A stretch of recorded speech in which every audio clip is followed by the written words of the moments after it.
Hello everyone, in this video I'm going to show you how can you create a rewind effect in CapCut Special PC. So it's super simple. You are just going to add your videos to the drive and then you can copy paste,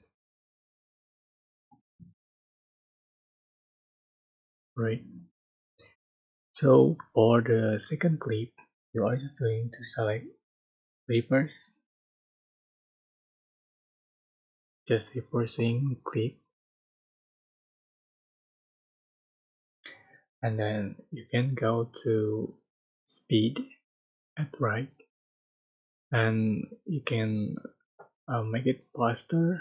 Just select times and swipe to the right for faster.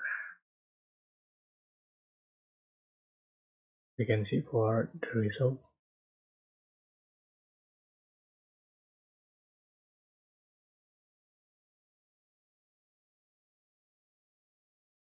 That's it. You can just for the time scale until you get your needed.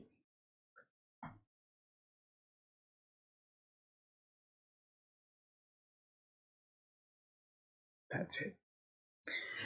Yeah, it's so basically, but I hope this tutorial was helpful for you. Don't forget to like, comment, share, and also subscribe. Thank you so much for watching.